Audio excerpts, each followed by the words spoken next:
नमस्कार बंधुरा आपनारा देखছেন बेंगली फूडी फैमिली। तो रोजकार मतो आजके चले एसेছি। तो आजकेर একটা রেসিপি দেখাবো। তো রেসিপিটা হচ্ছে এই যে ঝিঙে দেখতে পাচ্ছেন, টাটকা টাটকা গাছে ঝিঙে তোলা হয়েছে, এগুলো গাছেই হয়েছিল। আর এগুলো খোসা ছাড়িয়ে নেব। আজকের এর খোসা বাটার রেসিপি আমি দেখাবো। তো আমি খোসাগুলো ঝিঙেগুলো ভালো করে ধুয়ে নিয়েছি, খোসাগুলো এবার ছাড়িয়ে নেব।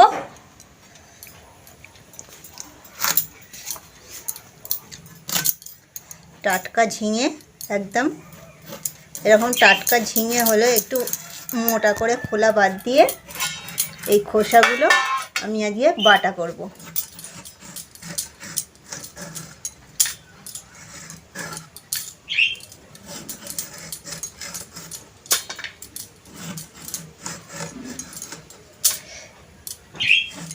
এই ঝিঙে বাটাটা খেতে দারুণ হয়। এই ঝিঙে বাটা বলছি, ঝিঙের খোসা বাটাটা।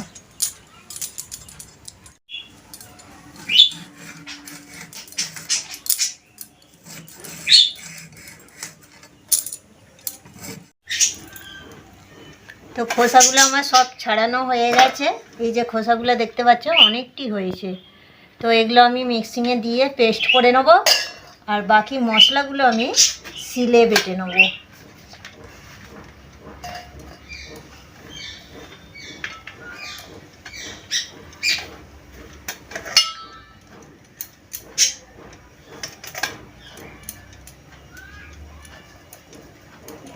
সামান্য একটু জল দিয়ে দিচ্ছি। এটা আমি এবার পেস্ট করে নেব।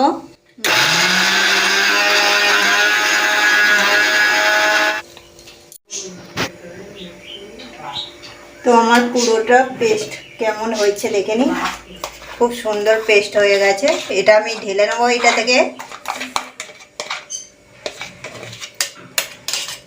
খুব সুন্দর হয়ে গেছে। আমি এখন বন্ধ করে দিচ্ছি। খোসাগুলো আমার এখানে পেস্ট করা হয়ে গেছে। তো এতে কি কি উপকরণ দেবো সেটা আমি নামগুলো বলে দিচ্ছি। এখানে আছে কাঁচা লঙ্কা, এখানে আছে পোস্ত, এখানে গোলমরিচ, এখানে কালো জিরে, এখানে রসুন আর একটু পেঁয়াজ, আর পরিমাণ মতো নুন। এখানে সব পরিমাণ মতো, যতটা মাপের নেবে ততটা মাপের পরিমাণ মতো দিতে হবে স্বাদ অনুসারে। তো আমি যেরকম নিয়েছি সেরকম এখানে উপকরণ নিয়ে নিয়েছি। এগুলো আমি শিলে বেটে নেব। তো আমি বেটে নিচ্ছি এবার। আর এই কালো জিরেটা একটু ফ্রাই করে নিতে হবে, ফ্রাই করে নিলে সেন্টটা ভালো হয়। কালো জিরেটা আমার ফ্রাই করা আগে থেকেই আছে। তো আমি এগুলো সব শিলে নিয়ে নিচ্ছি।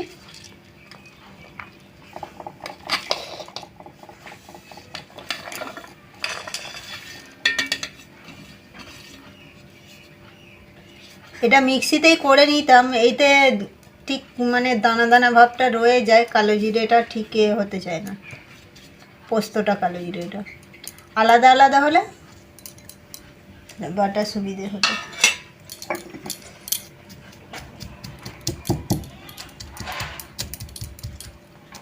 শিলে এটা বাটলে টেস্টটাও ভালো হয়। রসুনগুলো একটু থেতো করে নিচ্ছি।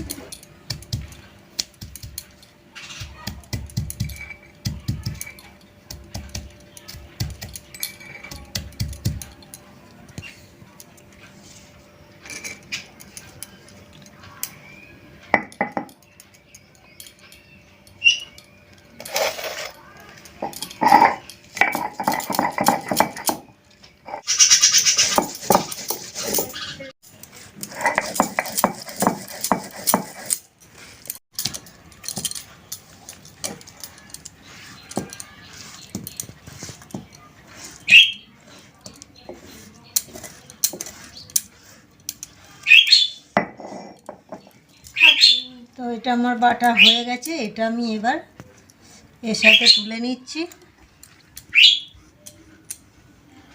এটা আমি একটু কড়াইতে গরম করে নেব, ফ্রাই করে নেব। গরম হয়ে গেছে, আমি সরষের তেলটা দিয়ে দিচ্ছি। একটু বেশি করেই দেব। ওটা দুটো আমি কাঁচা লঙ্কা আর কালো জিরে ফোড়ন দেব। ওতে দেওয়া আছে ফ্রাই করে বাটা হয়েছে, এটা গোটা দেব পরিমাণ মতো অল্প করে।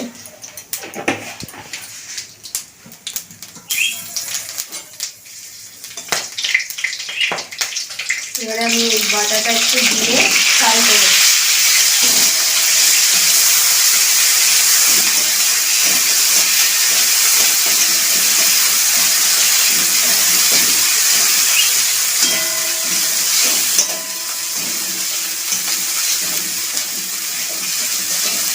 এবার আমি এই ডিমের খোসা বাটাটা এর মধ্যে দিয়ে দিচ্ছি।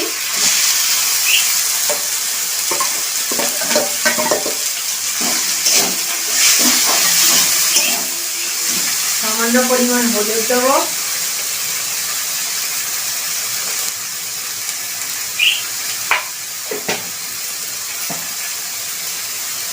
নুনটা স্বাদ মতো দিয়ে দেবো,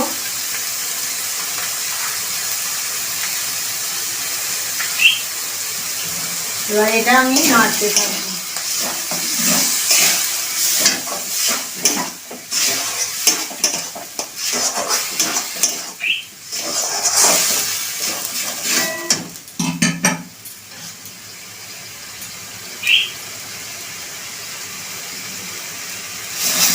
খুব সুন্দর গন্ধে ফুটে দিলাম। এটা গরম গরম ভাতের সাথে খেতে দারুণ লাগে, আপনারা বানিয়ে দেখবেন এইভাবে, খেতে খুব সুন্দর।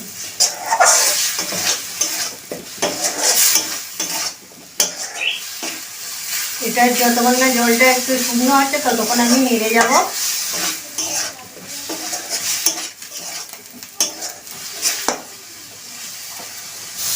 নামাবার আগে আমি একটু কাঁচা সরষের তেল দিয়ে দিচ্ছি। এটা আমার হয়ে গেছে, এবার আমি এটা নামিয়ে নেবো। গ্যাসটা অফ করে দিই।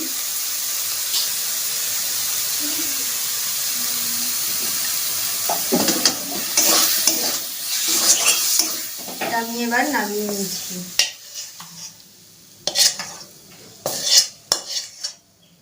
তো বন্ধুরা, আমার এই রেসিপিটা আপনাদের যদি অবশ্যই ভালো লাগে অবশ্যই একটা লাইক দিয়ে দেবেন। তো আপনারাও বানিয়ে দেখবেন কেমন লাগে খেতে।